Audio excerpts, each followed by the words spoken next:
Welcome to this series, Tricky Questions and Straight Answers, Answers to Biblical Queries. Thank you very much for that question.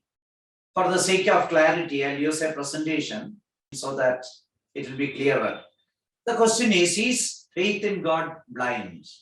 Quite often, the students of science and atheists alike allege this. Faith in God is blind, it is a blind faith. Science is different. We believe only what we see or what we demonstrate through experiments. But faith in God is blind. This is bad. That is their allegation. So what they claim is that they are rationalists. The scientists, the atheists, they themselves are rationalists. They believe only things which are rational. They believe only scientifically. Faith in God is blind on the other hand. That is their allegation. Therefore, they allege that the believers are inferior.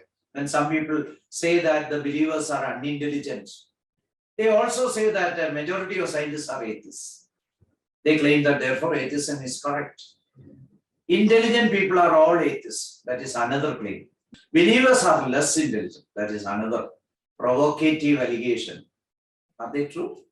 Are atheists rational? Let us examine that. Atheists are not rational at all. They just claim that they are rational. What do they claim? They say that they believe only what they can see or experimentally prove. For that, no reason is required. Suppose you see a dog and say that there is a dog. What reason is required for that? Not much. A rationalist is one who uses his reason to come to a conclusion about something which could even be not visible and not experimentally provable. So by definition, these people are not at all rationalists. They are empiricists at the best. Okay. They accept many things without valid scientific explanation but by blind faith. These atheists called rationalists. For example, origin of energy required for this vast universe. Do you have any scientific explanation, dear scientist? Dear atheist? No. No one has ever explained as to how the universe originated. And some people would give a funny explanation that tomorrow it may be discovered. But atheists can give the same argument and argue like that tomorrow they may discover God also. So there is no validity for such an argument. Even for atheists, I should not argue that God may be discovered tomorrow, therefore you should believe. Anyway, they have no explanation for the origin of the energy for the universe. And as a matter of fact, according to science, there should be a prior source for the energy for the universe. For anything, energy can originate from prior source only. New energy cannot be created. Secondly, they have no explanation for origin of life. They may have various theories, but none of the theory is logical or correct or valid. None of the theory is acceptable. Why do I say? I'll give one example. Living cell to originate, you need about 40 enzymes. For the 40 enzymes to originate, you need the ribosomes in a living cell. For the ribosomes to exist, you have to have living cells already. And what does it mean? For life to originate, there should be cells. For cell to originate, there should be life. It is almost like a chicken or egg situation. To originate enzymes for life, there should be life prior to that. Without that, it is not possible. The only explanation for origin of life is that it is a miracle by an all-powerful, almighty agency, that is God. Origin of diverse forms in this universe. Thus far, they say that 8 million different species ever lived. Some of them are existing today also. Some of them got extinct. But the story is that 8 million different forms.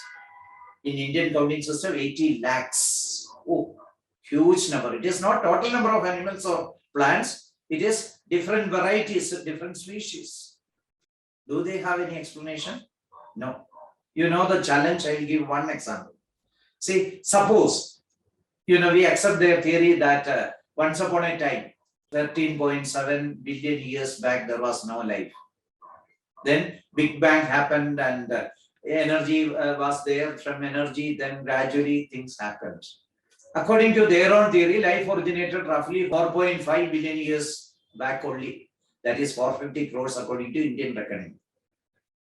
See, that means that 450 crores years or 4.5 billion years back, there was only energy. From that energy, in human beings, there are 3.5 billion bases in their DNA. According to Indian reckoning, it is 325 or 350 crores of bases. Each base is like a letter. So it means that in a small cell in our body, having the size of, size even lesser than the tip of a pin, that has information having about 3.5 billion letters. So huge. Hundreds of libraries may be required to contain so much of information. 5 billion years back, there was no cell, no base, nothing, only energy. From that condition to reach 3.5 billion level, 350 crore level, by accident, by chance, what is the probability of forming a single cell? The time is not enough for a single cell. What you talk about a man with information worth of 3.5 billion letters? No, there is not time. It is statistically proved also that origin of 8 million of different species in 5 billion years is impossible by chance, unless there is a creator who created all these varieties independently. It is impossible. And also, there is no proof for Darwinism. If Darwinism were true, it should have been revealed by the fossil records in the Earth's crust. There should have been a continuous history for the evolution of organisms. There should have been intermediary forms known as connecting links. Nothing is there. It is totally blank. So, they don't have any explanation for the origin of 8 million of species from 0.500 crore years back or 5 billion years back to the level of human beings having information worth of 3.5 billion letters, all by chance, without using any intelligence. It is impossible. Then origin of morality. This is another problem.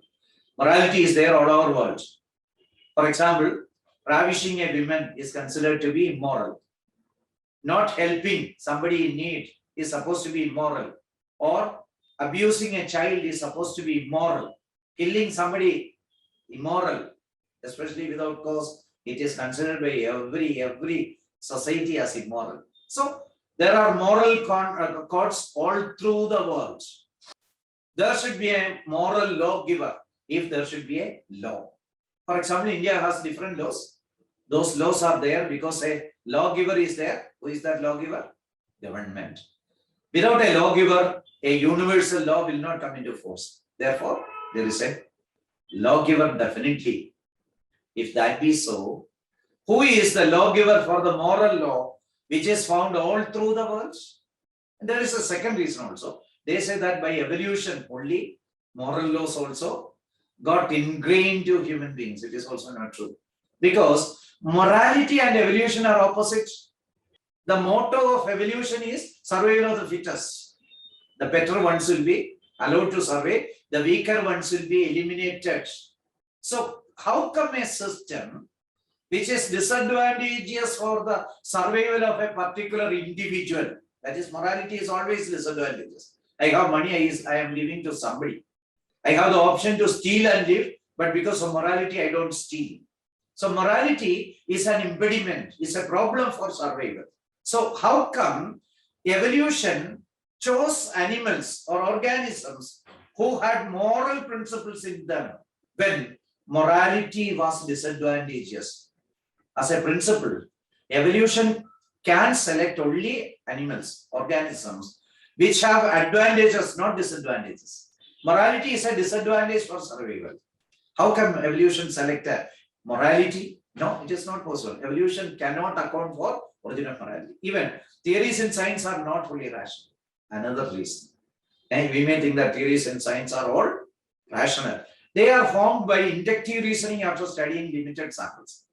And can somebody go all around the world and catch all cockroaches and study each and every cockroach and describe the morphology of a cockroach. A cockroach is like that. They have so many legs, so many wings. There is an outer wing made of chitin. Can somebody describe that? No. What do? They collect a few samples from near vicinity and then they study it and then they generalize. A small sample is studied and from a small thing or small available data, general principles are made. The cockroaches all over the world is like that, the general principle.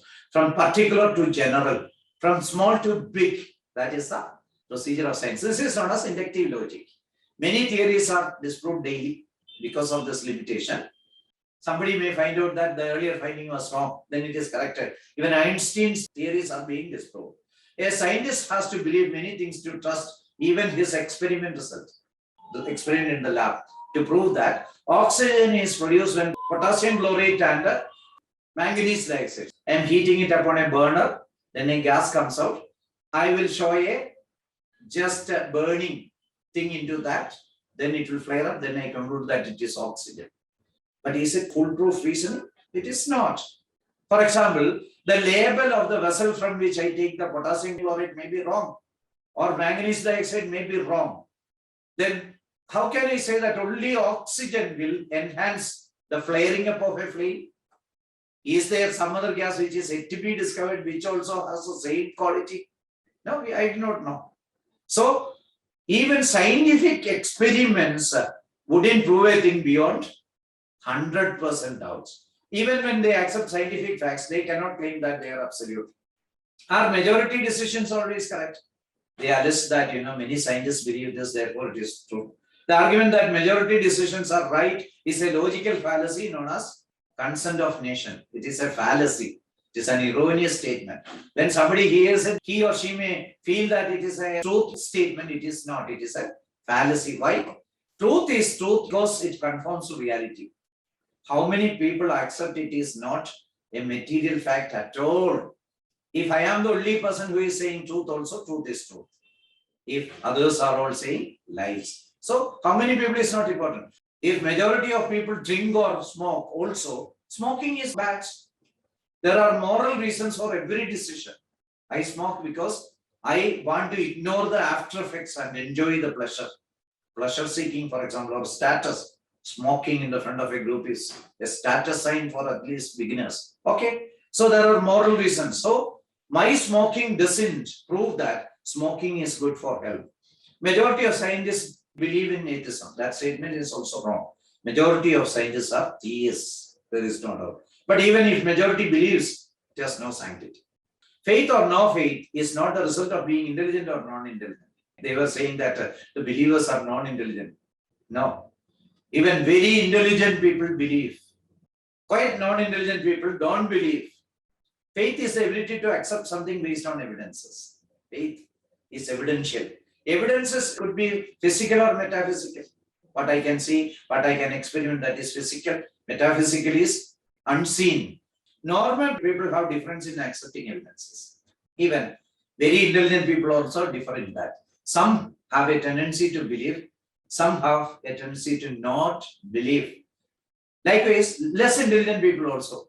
Some very poorly intelligent people also believe very easily, and some very low intelligent people also refuse to believe. This is something else, not connected with intelligence also. Some mental illness prompt victims to doubt every evidence. For example, schizophrenia. Schizophrenic will not believe. Is it because they are not intelligent? They are intelligent, but they are not able to believe. So the failure to believe need not be linked to intelligence at all. It could be related to a disease. It may be a character. Some people want full evidence. Some people want 70% evidence. These are all personal choices and characters. Rejecting a truth in spite of reasonable evidence is not a virtue but a vice. Rejecting something when adequate reasons are there. Don't think that it is something great. It is a virtue, but please consider it as a vice. Not believing is a dangerous thing.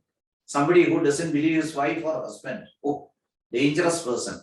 could become a murderer or divorcee or beater, wife beater or husband beater. Oh, how bad it is. So lack of faith need not be a virtue at all. It can be a vice as well. Reasonable faith is faith based on evidences. Christian faith is a reasonable faith. Usually children wouldn't have foolproof evidence to conclude their parent is. His or her daddy is the real daddy and his or her mother is the real mother. There is no proof. Even the DNA testing technology is not 100% foolproof. It can be 99.9. There is no evidence in the world to prove parentage 100% absolutely. A child has reasonable faith in his parents based on past experience. That is reasonable faith. He believes his parents. Science is also like that. We use a lot of reasonable faith. If one goes to the sea to fish and get only one variety consistently, he would conclude that the sea has only that variety. But it could be proved wrong later, but that is reasonable faith based on the evidence. This going from a particular to general theories is known as inductive reasoning. It is a reasoning style of science. It is inductive reasoning. But faith in God is superior than faith in science. Why? Because it is based on deductive logic. You prove that God is there first, and then you work out downwards. That is deductive logic. Existence of God is proved to be necessary and then worked out downwards from general to specific. So it is far more foolproof. If the faith in God is correct, everything falls in line. Faith in God is much more reasonable than scientific theories. It needs more reason and diligence to accept metaphysical things than physical things. That is another thing. And quite often people think that non-reasonable thing, people believe in God and metaphysical things. No. To believe in metaphysical things, you need more reasoning. A God exists because of X, Y, Z things. That is higher level of reasoning. As they are invisible and inaccessible, God is invisible and inaccessible, there should be a lot of reasons. Can be ascertained by logic, empirical evidences, and experiential evidence only. Just like a science student, based on deductive logic, yes, you can find out whether there is God or not. Faith is much more logical. It is much more reasonable. Having no faith can lead one to peril if what is claimed as true by revelation are true.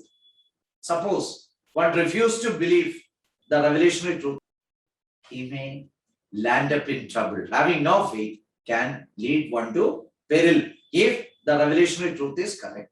It is more prudent to be a believer than an unbeliever. A believer is far better than an unbeliever. For example, if somebody gives me a glass of water, if I believe that it is pure water, I can drink it. If I am not able to believe any water given to me as pure water, my destiny is to die. Therefore, it is not a good thing to insist on evidence on everything. Instead of that, if reasonable evidence to believe in a particular thing, believe. God is such a reasonable being. Believe in Him.